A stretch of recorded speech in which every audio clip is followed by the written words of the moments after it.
আসসালামু আলাইকুম। Swiss pack engineering এর পক্ষ থেকে আপনাদেরকে স্বাগত।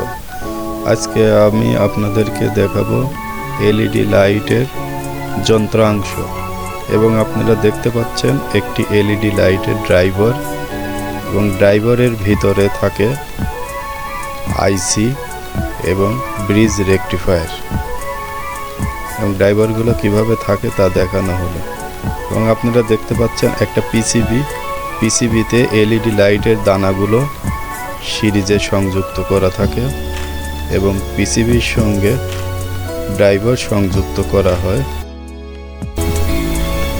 আপনারা দেখতে পাচ্ছেন পিসিবি এবং ড্রাইভার কিভাবে সংযুক্ত করা আছে এবং এই পিসিবি এবং ড্রাইভারের সুন্দর সংযোগ এবং পিসিবি ড্রাইভারের ভোল্টেজ অ্যাম্পিয়ার মান নিয়ন্ত্রণ করে সংযোগ করা হলে সেই এলইডি লাইট ভালোভাবে টেকসই হয়।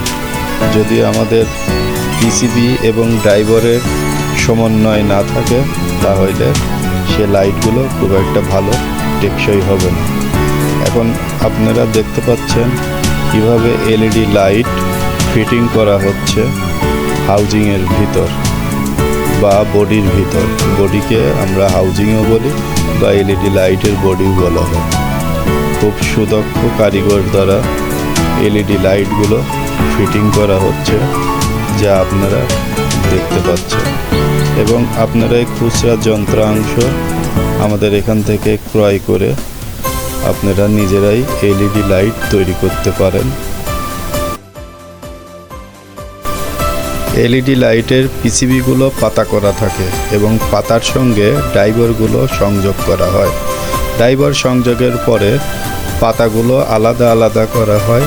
প্রত্যেকটা পিসিবি এবং ড্রাইভার এক এক করে জোড়া করে করে আলাদা করা হয় এবং জোড়া আলাদা করার পরে এক একটা পিসিবি এবং ড্রাইভার হাউজিংয়ের মধ্যে ফিটিং করা হয়, যা আপনারা স্ক্রিনে দেখতে পাচ্ছেন। পিসিবি এবং ড্রাইভার হাউজিংয়ের মধ্যে ফিট করার পরে হাউজিংয়ের মাথায় পিন ক্যাপ মারা হয়। কিভাবে পিন ক্যাপ মারা হয় তা আপনারা স্ক্রিনে দেখতে পাচ্ছেন। পিন ক্যাপটা এলইডি লাইটের জন্য খুবই গুরুত্বপূর্ণ একটা অংশ। এই পিন ক্যাপ দিয়েই 220 ভোল্ট লাইটের ভিতরে প্রবেশ করে। তাই পিন ক্যাপটা এলইডি লাইটের খুবই একটা গুরুত্বপূর্ণ যন্ত্রাংশ। কিভাবে পিন ক্যাপটা ফিটিং করা হয় তা আপনারা দেখলেন। সম্পূর্ণ ভিডিওটি দেখার জন্য আপনাদেরকে ধন্যবাদ সুইস প্যাক ইঞ্জিনিয়ারিং এর পক্ষ